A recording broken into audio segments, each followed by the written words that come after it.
안녕하세요. 케인입니다. 수업 요약 드리도록 하겠습니다. 일단 먼저 말씀드려야 될 거는 굉장히 감동적이다라고 말씀을 드려야 될 것 같아요.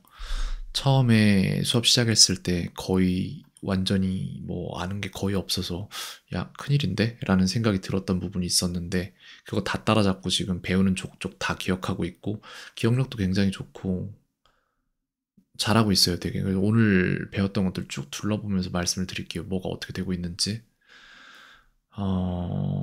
그래요. 이게 지금 계획이었죠. 좀 더 학생이 why라는 질문에 대답할 수 있어야 되거든요. why라는 질문이 왜 중요하냐면은 왜? 라는 질문이 제일 어려워요. 외국어 배울 때. 왜냐면은 왜라는 질문에는 이유를 설명을 해야 된단 말이에요. 그러면은 그냥 일반적으로 yes나 no로 대답을 못 해요, 절대. 일단 처음에 how did you go to school에 대한 이해가 안 되더라고요. 그래서 how, when, why 이런 식으로 문장을 더 낮은 단계로 낮췄다가 올리면서 시도시켜 봤더니 잘해요. 그 다음에 카메라에 잡히질 않아요. 카메라 앵글 자체가 제가 그 진짜로 에어팟 케이스만한 그만한 화면을 1시간 내내 보면서 학생의 표정을 살피고 공부를 제대로 하는가 뭐 하는가 이런 것들을 보면서 해요. 그래서 예전에 수업 내용 중에 학생이 뭐 바쁜 거 할 일 있으면 그냥 하시라고 내가 기다릴 테니까 이렇게 말한 적도 있습니다. 학생이 뭐 땅바닥을 보고 있다거나 뭐 손으로 뭔가 만지작거리고 있다거나 하면서 수업에 집중 안 하면 그 순간에 제가 하는 말들은 아이가 듣지 않고 있단 말이기 때문에 제가 열심히 가르쳐봤자 의미가 없어요. 그래서 그런 부분들 제가 다 살피면서 하고 있는데 오늘 영상 제가 보내드리면 아시겠지만 학생이 안 잡혀요, 화면에. 의도적으로 화면 밖으로 나가는지 저는 알 수 없지만 어쨌든 그런 부분이 있고 그래서 학생이 딴짓을 해서 제 수업에서 집중을 못해도 저는 알 수가 없게 돼 있어요. 그렇게 되면은. 그 다음 뻔한 대답 먼저 하는 연습 중인데 잘하고 있다라고 하고 이거 계속해서 유지가 되더라고요. 그래서 How did you go to school? 이라고 물어보면은 학교 어떻게 갔어? 그러면 우리나라 말로는 걸어서 라고 하면 끝나죠. 근데 영어에서는 학교에 갔어 라고 뻔하게 대답을 하고 걸어서 이렇게 하는 거예요. 이게 영어예요. 그래서 I went to school on foot 이라고 말해야 됩니다. 그래서 대답을 뻔한 대답 먼저 하는 연습을 해야 돼요. 그렇게 해서 문장 길이도 늘리고 그것들의 속도도 좀 늘려가야 됩니다. 그렇게 해서 잘 되고 있고 그 다음 학생이 만들었던 문제 I want superpower is 미래 알 수 있는 거예요. 이렇게 했거든요. 이 문장이 왜 이렇게 나오냐면은 관계대명사가 아직 확립되지 않았기 때문에 그런 거예요. 그래서 그 연습을 여기서부터 쭉 시키는 겁니다. 내가 원하는 초능력이라고 할 때 I want superpower라고 또 잘못 말하는데 그거가 아니라 그래서 이제 그럼 나는 초능력을 원한다 영작해 보세요. 그랬더니 I want superpower 똑같아요. 이렇게 말하더라고요. 그러니까 이거랑 만드는 법이 다른데 그거를 바로 못 만드는 거죠. 다음 내가 사고 싶은 장난감 이라는 문장을 만들려고 했는데 뭐 잘 못 만들더라고요. 그래서 이거를 왜 관계대명사를 써야 되는지에 대한 이해도 주는 건데 비싼 장난감은 expensive라는 형용사가 따로 존재하니까 그냥 그걸 쓰면 되는데 내가 사고 싶은 이라는 형용사는 없어요. 그래서 그 형용사를 만들어내는 과정이 관계대명사인 거예요.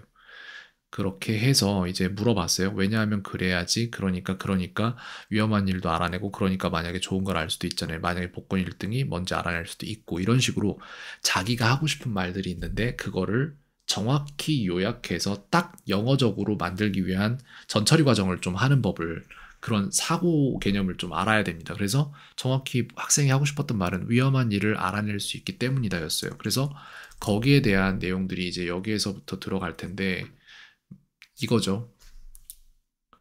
학생이 만든 거랑 여기 위에 더 있나? 없네.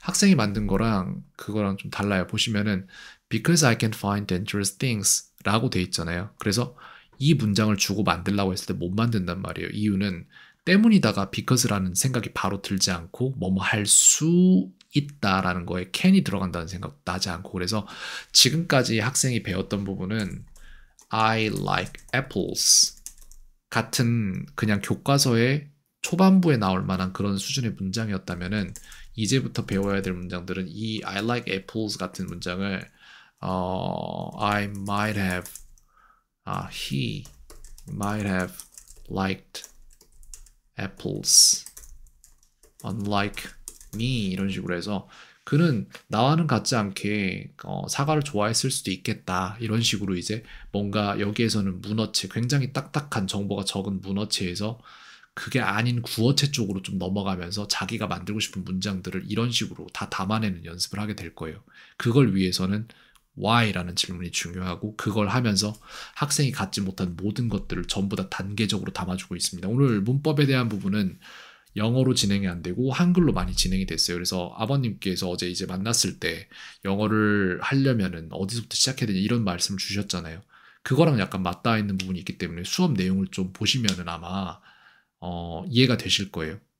우리가 배우는 학교에서 그냥 배우는 영어랑 실제 사용 영어랑 굉장히 온도차가 심하다는 거를 알 수 있으실 거고 거기가 시발점이에요. 이제 시작을 할 때 거기서부터 내가 하고자 하는 말을 어떻게 만들 것인가부터 해봐야 돼요. 그게 안 돼요. 해보면은 어떤 문제 때문에 이런 것들 때문에 자기가 무슨 말을 하는지를 몰라요. 왜 안 된다? 이런 것들 때문에 그래요. 정확히 이렇게 자기가 만드는 한국말이 뭔가 영어로 바꾸기 위한 전처리 과정을 안 갖고 있단 말이에요. 그래서 영어적 사고가 들어가기 위해서는 한국어 문장을 영어로 고치면서 사고 자체도 영어적으로 좀 바뀔 필요가 있습니다. 여기까지 말씀드리겠습니다. 캔이었습니다. 오늘 하루도 평온하세요.